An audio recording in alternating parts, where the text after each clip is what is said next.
Imagine you wake up one morning and the ocean has swallowed your entire city. Not slowly, over generations, but in your lifetime. Your children's children will tell stories about the place where you lived, but no one will believe them. They'll call it myth. They'll say it never existed. Now imagine this didn't happen to just one city, but to thousands of settlements across every inhabited continent on Earth. What if I told you this actually happened? What if the greatest catastrophe in human history wasn't recorded in history books because it destroyed the very civilizations that would have written them? Today, we're going to explore something that challenges everything we think we know about human civilization. We're not just talking about ancient floods or old myths. We're talking about the possibility that beneath the world's oceans lie the ruins of humanity's first attempt at civilization, drowned so thoroughly that we've spent the last 12,000 years convinced we were the first to try. By the end of this investigation, you'll understand why dozens of ancient cultures, separated by vast oceans, told the exact same story about the world ending in water, and why modern science is starting to suggest they might have been right all along. Let's start with a question that seems simple, but isn't. When did human civilization actually begin? Ask most historians and they'll point to Mesopotamia around 5,000 years ago, or maybe Egypt around the same time. They'll talk about the invention of writing, the rise of cities, the birth of agriculture. But here's what troubles me about that timeline. It assumes that everything before those moments was just scattered tribes of hunter-gatherers barely scraping by, leaving almost nothing behind. But what if that assumption is wrong, not because ancient people were more advanced than we thought, but because we're looking in all the wrong places? Consider this fact that archaeologists readily admit. During the last ice age, sea levels were more than 120 meters lower than they are today. That's almost 400 feet. To put that in perspective, imagine stacking 3 statues of liberty on top of each other. That's how much ocean now covers what used to be dry, habitable land. We're not talking about small strips of beach. We're talking about millions of square kilometers of coastline, river valleys, and fertile plains that are now completely underwater. Think about where humans have always preferred to live throughout recorded history. We cluster near water. We build our cities along coasts, rivers, and lakes because water means life, food, transportation, and trade. Why would our ancestors 12,000 years ago have been any different? The uncomfortable truth is this. If early humans followed the same pattern as every civilization we know about, then their most important settlements, their largest communities, their most sophisticated cultural centers would have been built exactly where we can't see them anymore, under hundreds of feet of ocean. This creates a massive blind spot in our understanding of human history. We've been studying the equivalent of humanity's attic and basement, the high ground and interior regions where people retreated during hard times, while the main living areas, the places where civilization actually flourished, are buried beneath the sea. Now, here's where it gets truly unsettling. Around 12,800 years ago, something happened that changed everything. The climate didn't just shift, it convulsed. In what geologists now call the Younger Dryas period, temperatures plummeted by up to 15 degrees Celsius in just a few decades. To put that in context, that's not gradual climate change unfolding over centuries. That's the difference between temperate and Arctic happening within a single human lifetime. A person could be born in a world that was warming and green and die in a frozen wasteland. But the cold wasn't even the worst of it. When those massive ice sheets that had held back glacial lakes finally gave way, the floods that followed defied imagination. We're talking about walls of water taller than skyscrapers, racing across continents at speeds faster than any human could run. The geological evidence for this is undeniable. The scablands of Washington state, once dismissed as impossible formations, are now recognized as the scars left by megafloods that moved more water in a few days than all the rivers on Earth move in a year. These weren't gentle rises in sea level. These were catastrophic, violent reorganizations of the landscape itself. And here's the thing that keeps me up at night. This happened everywhere. While the most dramatic floods carved through North America, similar events were reshaping coastlines across the entire planet. In Europe, an entire inhabited landmass, called Doggerland, which connected Britain to the continent, was gradually, then suddenly swallowed by the North Sea. In Southeast Asia, a region called Sundaland, potentially twice the size of India, disappeared beneath the waves. Around the Black Sea, evidence suggests a sudden, catastrophic flooding event that may have inspired regional flood myths. The Mediterranean coastlines advanced inland, river deltas drowned, islands were cut off from mainlands, and everywhere, anywhere humans had built their lives near the water, those lives were erased. Try to imagine the human cost of this. Picture a thriving coastal settlement, maybe thousands of people with permanent structures, stored knowledge, accumulated cultural achievements. Then picture it gone in a single generation, swallowed so completely that within a few centuries, the survivors' descendants aren't even sure their grandparents' stories are real. This pattern would have repeated across every inhabited coastline on Earth.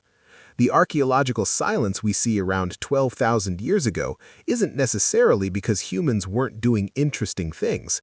It might be because the places where they were doing those interesting things are now at the bottom of the ocean, and we've barely begun to look there. Now here's where this story takes a turn that sent chills down my spine when I first connected the pieces. If you look at the oral traditions and ancient texts from cultures all around the world, cultures that had no contact with each other, you find the same story told over and over again with eerie consistency. The world drowned. Almost everyone died. A few survived. Civilization had to start over. Let me walk you through just how widespread and specific these accounts are, because the pattern is impossible to ignore. In ancient Mesopotamia, the Epic of Gilgamesh, one of humanity's oldest written stories, describes Utnapishtim, a man warned by the gods of a coming deluge. He builds a massive boat, fills it with his family and animals, and rides out a flood that covers the land. When the waters recede, his vessel comes to rest on a mountain, and he sends out birds to test whether the earth has dried. This same story, down to details like the birds, appears in the even older Atrahasis epic. It appears in the biblical account of Noah. It appears in Greek mythology with Deucalion and Pyrrha. These aren't vague similarities. These are parallel narratives with matching details. But it doesn't stop in the Middle East and Mediterranean. Travel to India and you find Manu, warned by a great fish of an impending flood, building a boat and being guided to safety atop the Himalayas. Move to the Americas and the Hopi people preserve stories of previous worlds destroyed by water, with survivors climbing to high places or being led underground. The Ojibwe of the Great Lakes tell of the earth being flooded and remade, with the muskrat diving deep to bring up soil so land could form again. In South America, Andean peoples spoke of Viracocha emerging from Lake Titicaca after a great deluge to teach survivors how to rebuild. Across the Pacific, and Aboriginal Australians maintain oral traditions, some dating back tens of thousands of years, that describe rising seas swallowing land bridges and ancestral territories. The question that haunts researchers is this: how do we explain this pattern? The standard academic answer has been that floods are common natural disasters, so it's natural that cultures would develop flood myths independently. But that explanation starts to feel inadequate when you look at the specifics. We're not just talking about any floods. These stories consistently describe world-ending floods, catastrophic events that nearly wiped out humanity entirely. They describe a time before and after the flood, with civilization being fundamentally different afterward. They often include details about divine or cosmic warnings, chosen survivors, vessels of salvation, and the need to completely restart human society. Here's what really troubles the conventional explanation. If these were just symbolic stories about the power of nature or moral lessons about human hubris, why do they cluster so specifically around the same themes? Why do cultures separated by vast oceans all remember that the survivors needed boats or high ground? Why do they all preserve this sense of profound loss, of knowledge and people and entire ways of life being erased? And most tellingly, why did these stories, when we can date their origins, seem to point back to roughly the same time period? That window between 12 and 10,000 years ago when we know catastrophic flooding actually occurred. Let me give you an example that crystallizes this. Aboriginal Australian oral traditions speak of specific coastlines that are now underwater. They describe islands being cut off from the mainland. They remember when you could walk to places that are now only reachable by boat. When researchers actually compared these oral accounts to geological data about sea level rise in those exact regions, they matched. The stories weren't vague, they were geographically specific and accurate to events that happened 8 to 10,000 years ago. Think about what that means. These cultures preserved precise geographical information across 400 generations of oral tradition. They didn't preserve it as dry historical fact. They wrapped it in story, in myth, in sacred narrative, because that's how pre-literate societies keep memories alive. Now consider what this implies about all the other flood traditions around the world. The Mesopotamians, the Indians, the Greeks, the Native Americans, the Pacific Islanders. What if they were doing the same thing? What if beneath the layers of divine intervention and moral lessons, there are kernels of actual traumatic memory? Events so catastrophic that they seared themselves into collective consciousness and were passed down as the most important stories these cultures could tell. Warnings and remembrances wrapped in the protective coating of myth. There's a concept in anthropology about how traumatic events get encoded in oral tradition. The story shifts over time. Details get embellished or changed. Gods and spirits get added as explanatory frameworks. But the core event, the thing that actually happened, tends to remain remarkably stable, especially if it was catastrophic enough to reshape the entire society. A flood that destroyed your grandparents' world isn't just a story, it's the story. The central narrative that explains why your world looks the way it does, why you live where you live, why certain rules and customs exist. You don't forget something like that, even across centuries. So when we line up all these flood myths from around the world and notice that they point to the same time period when we know from geology that catastrophic flooding actually occurred, we're faced with a choice. Either this is the most remarkable coincidence in human cultural history, or these stories are fragments of memory, imperfect and mythologized, but rooted in real events. And if they are memories, then what they're remembering is the single greatest catastrophe in human history, a disaster so complete that it drowned the early attempts at civilization and forced humanity to rebuild from scattered survivors who could only whisper about what had been lost. Now let's talk about the physical evidence that makes this theory so compelling and so controversial. Because while flood myths might be dismissed as coincidental storytelling, it's much harder to dismiss stone. And around the world, in places that make no sense according to our standard timeline of human development, there are structures that seem to remember something we've forgotten. Let's start with the site that rewrote the textbooks, Göbekli Tepe in southeastern Turkey. When archaeologists first began serious excavation there in the 1990s, what they found was so unexpected that it challenged fundamental assumptions about human capability. Massive stone pillars, some standing 15 feet tall and weighing over 10 tons, were not only quarried and transported, but intricately carved with images of animals arranged in great circles and deliberately buried. The dating was unambiguous. This site was built around 9600 BC, right at the end of the Younger Dryas period. That's more than 11,000 years ago. To understand why this is so shocking, you need to know what archaeologists expected to find from that time period. They expected small camps of hunter-gatherers, temporary shelters, simple tools. What they did not expect was organized communal architecture on a monumental scale, requiring hundreds of workers, advanced planning, and artistic sophistication. The builders of Göbekli Tepe had no metal tools, no wheels, no pack animals, and supposedly no agriculture. They weren't even supposed to have permanent settlements. Yet somehow they were moving multi-ton stones, carving detailed reliefs, and constructing ritual spaces that would have taken generations to complete. But here's what really intrigues me about Göbekli Tepe. It's not alone. Across the same region, more than a dozen similar sites have been discovered, all dating to roughly the same period. Karahan Tepe features rows of phallic pillars rising from subterranean chambers carved into bedrock.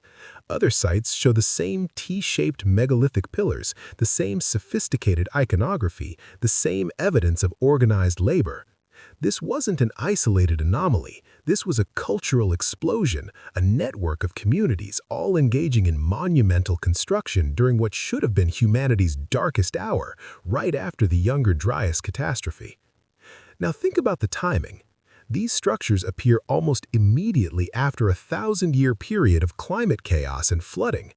The standard interpretation is that this represents humanity's first leap toward complexity, that the trauma of the Younger Dryas somehow sparked the invention of religion, architecture, and social organization. But there's another interpretation that fits the evidence equally well. What if these sites represent not an invention, but a reconstruction? What if the knowledge and organizational capacity they demonstrate wasn't brand new, but salvaged from something earlier that the floods had destroyed? This is where we have to talk about some of the more controversial evidence because it pushes the timeline back even further. Take the Great Sphinx of Giza. Standard Egyptology dates it to around 2500 BC, carved during the reign of Pharaoh Khafre. But in the early 1990s, geologist Robert Schoch examined the weathering patterns on the Sphinx enclosure and made a startling observation. The erosion looked like water damage, deep vertical channels characteristic of heavy rainfall wearing away the limestone. The problem is that Egypt hasn't experienced that kind of sustained rainfall since the end of the Ice Age, around 7,000 to 10,000 years ago. Schoch's proposal that the Sphinx might be far older than mainstream archaeology admits sent shockwaves through both geological and archaeological communities. Critics argued that the erosion could be explained by other factors, but even some geologists unaffiliated with Schoch have acknowledged that the patterns are unusual and do resemble water erosion. If Schoch is even partially correct, it would mean the Sphinx predates dynastic Egypt by thousands of years, pushing it back into that same post-Younger Dryas window when catastrophic floods were reshaping the world.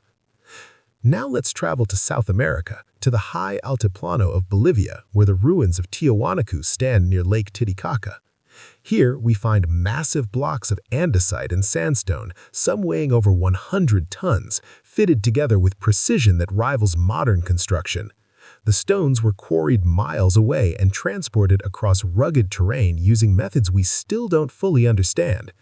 Mainstream archaeology dates the major construction at Tiahuanacu to around 500 AD, but alternative researchers point out that some of the foundations appear far older, possibly predating the cultures we associate with the Andes.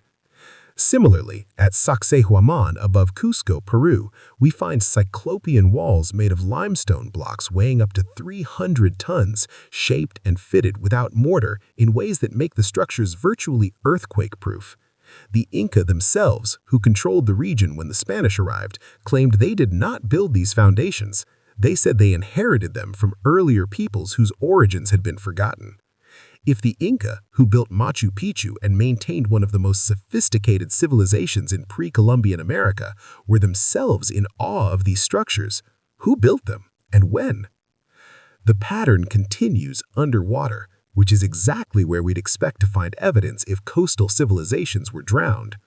Off the coast of Japan, near Yonaguni, divers have documented what appears to be a massive stepped structure with terraces, right angles, and possible tool marks. Skeptics argue it's a natural formation shaped by tectonic activity. Proponents point to features that seem too regular, too geometric to be purely natural. The debate continues, but what's undeniable is that if this is artificial, it would have been above water only during the Ice Age when sea levels were lower, placing its construction before the Great Flooding. Then there's Doggerland beneath the North Sea, once a vast plain connecting Britain to continental Europe. We know from trawler nets that pull up ancient tools, bones of extinct megafauna, and worked wood that this was prime human territory during the Ice Age. As seas rose between 6500 and 6000 BC, this entire landscape drowned. How many settlements went with it? How many early experiments in permanent living, in agriculture, in social organization were lost beneath those waves? We've barely begun to survey the area systematically, and what we have found suggests a landscape that was extensively inhabited before the waters claimed it. What ties all these sites together, from Göbekli Tepe to the Sphinx to underwater formations, is that they don't fit comfortably into our progressive timeline of human development. They suggest capabilities appearing too early, knowledge present where it shouldn't be, and in many cases, they cluster around that crucial period when the Younger Dryas was ending and the floods were reshaping coastlines.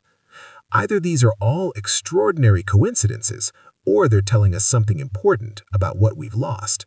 They're suggesting that the foundations of civilization might be older and more complex than we've been willing to admit, and that the most important evidence might lie exactly where we haven't been looking, beneath the seas that rose when the world drowned. There's another pattern woven through these ancient traditions that deserves our attention, one that might explain how knowledge could survive a catastrophe that destroyed civilizations. Across the world, in myths from cultures that never had contact, we find stories of mysterious teachers who appeared after the flood, bringing knowledge of agriculture, architecture, astronomy, and law to survivors who had lost everything. These figures are described not quite as gods, but as something else, beings who possessed wisdom from before the catastrophe and used it to help humanity rebuild. In Mesopotamia, the Sumerians spoke of the Apkallu, 7 sages who emerged from the sea to teach humanity the arts of civilization. The most famous was Oannes, described as a creature who was part fish and part man, who rose from the Persian Gulf to instruct people in writing, mathematics, agriculture, and city planning. What's particularly interesting is that Sumerian texts explicitly state these teachers came after a great flood, in the gap between the Old World and the New. They weren't creators of civilization, but restorers of it. Travel to the Americas, and you find Quetzalcoatl among the Aztecs and Kukulkan among the Maya, both depicted as feathered serpents, but also as culture bringers who taught people agriculture, calendrics, and social organization after cycles of destruction, including floods. In the Andes, Viracocha was said to have emerged from Lake Titicaca after a deluge, traveling the land, teaching architecture and farming before disappearing across the ocean. The Spanish chroniclers who recorded these traditions noted that local people insisted Viracocha was not an abstract deity, but a physical being, described as tall and bearded, whose presence transformed scattered survivors into organized societies. Even in Egypt, the concept of the Zep Tepi, the first time, describes an era when gods walked among men, teaching and ruling before kingship passed to humans. This mythical golden age was said to have ended in chaos, possibly flood, with subsequent dynasties struggling to preserve and restore what had been known in that earlier epoch. The priest historians of ancient Egypt seem to distinguish between their own civilization and something more primordial that preceded it. What are we to make of these recurring figures? The conventional interpretation treats them as archetypal myths, symbolic representations of the transition from chaos to order, from barbarism to civilization. Every culture needs origin stories, and the wise teacher is a universal narrative device. But there's another possibility that's harder to dismiss when you consider the context. What if these stories preserve memories of actual people, survivors from coastal civilizations that were destroyed, who carried fragments of knowledge inland and to higher ground where they encountered other survivors who had lost everything? Imagine you survived the catastrophe. Your coastal city is gone, drowned beneath rising seas. Most of your people are dead. But you carry in your mind knowledge of construction techniques, agricultural practices, astronomical observations, methods of organization that took centuries to develop. You travel inland and encounter scattered groups of hunter-gatherers who survived in the highlands but lost contact with any complex societies they might have known. To them, your knowledge would seem magical, divine. Your ability to predict seasons, to plan agriculture, to organize large-scale construction projects would mark you as fundamentally different, as a teacher sent by gods. This interpretation gains credibility when we notice how these teacher figures almost always appear specifically after destruction, not at the beginning of time, but after a reset. They don't create civilization from nothing, they restore it. They bring knowledge that seems to come from elsewhere, from before. And crucially, they often come from or near water, emerging from seas or lakes, which is exactly where the drowned civilizations would have been. The archaeological record hints at this pattern too. The sudden appearance of agricultural knowledge around 9500 BC, spreading rapidly from multiple centers almost simultaneously. The sophisticated astronomical alignments in structures built by supposedly primitive hunter-gatherers. The continuity of certain symbols and motifs across vast distances and cultures. These could be independent inventions, or they could be traces of a knowledge network, of information being carried and shared by people who remembered a world before the flood. Consider Göbekli Tepe again. Its builders demonstrated knowledge of astronomical alignments, sophisticated carving techniques, and organizational capacity that seems fully formed with no clear developmental sequence. Did they invent all of this from scratch right after a catastrophe? Or were they following remembered patterns, building based on knowledge passed down from teachers who survived the deluge? Some of the pillars at Göbekli Tepe have been interpreted as possibly encoding astronomical events, including potentially a comet strike. If true, these would be memory stones, monuments built to preserve crucial information across generations. The genetic record adds an intriguing wrinkle to this story.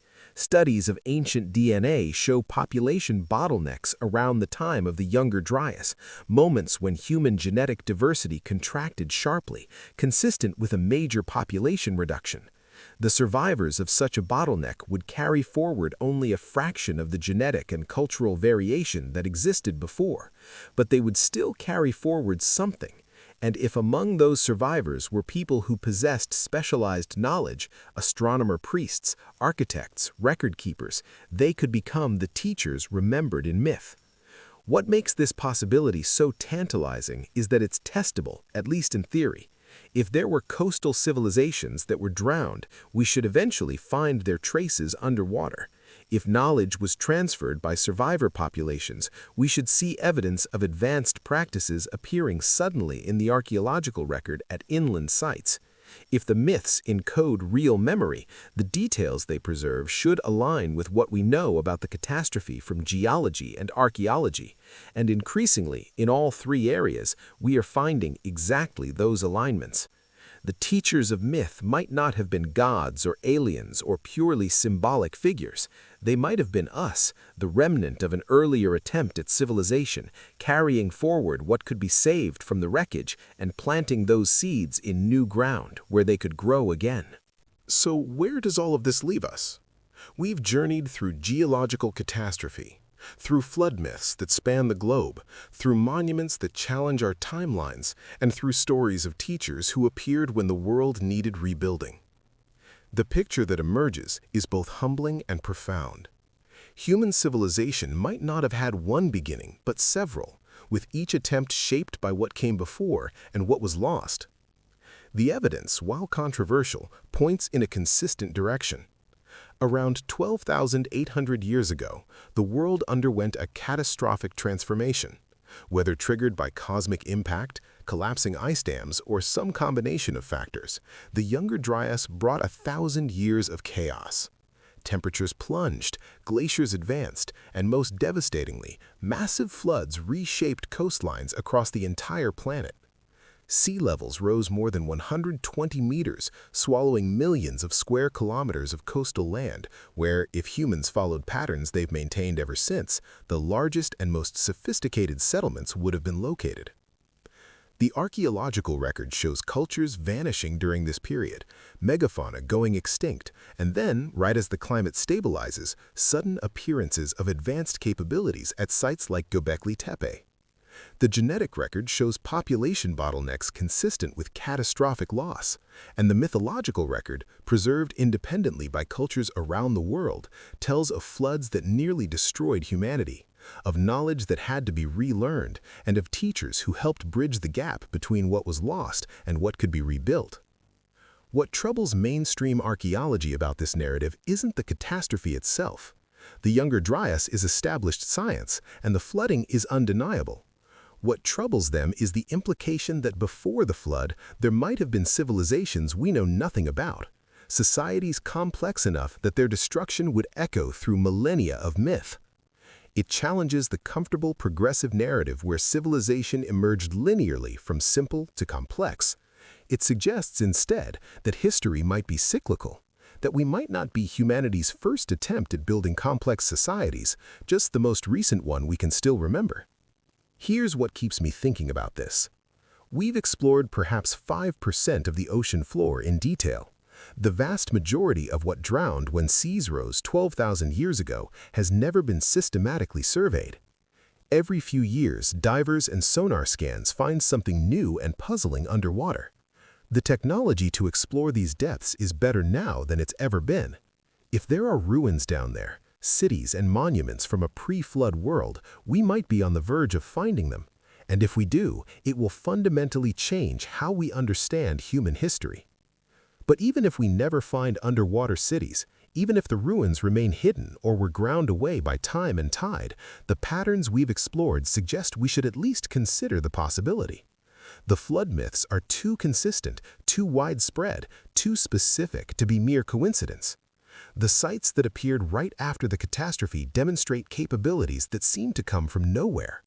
The timeline matches too well between when geology says the floods occurred and when the myths say the world drowned. Perhaps the greatest lesson here is about humility. We tend to assume that our civilization represents the pinnacle of human achievement, that everyone before us was building toward this moment. But what if that's wrong? What if the people who lived 12,000 years ago before the waters rose had built something remarkable that we've simply forgotten? What if the wisdom we attribute to the sudden birth of civilization was actually salvaged from its death, carried forward by survivors who became the teachers of legend? The Younger Dryas reminds us that catastrophe is always possible, that the world we've built, however permanent it seems, rests on foundations more fragile than we like to admit. Our ancestors learned this the hard way. They watched their world drown. They survived by adaptation, by moving to higher ground, by preserving what knowledge they could. And they made sure we would remember by encoding their trauma into stories powerful enough to survive 10,000 years of retelling. So when you hear those old flood myths, from Noah to Manu to Deucalion to the traditions of indigenous peoples worldwide, you might be hearing something more than stories. You might be hearing the oldest history humanity possesses, not written in text, but preserved in narrative, not stored in archives, but carried in collective memory. The Great Flood might not be myth at all. It might be the one thing our species has never been able to forget, the day the world drowned and we had to start over.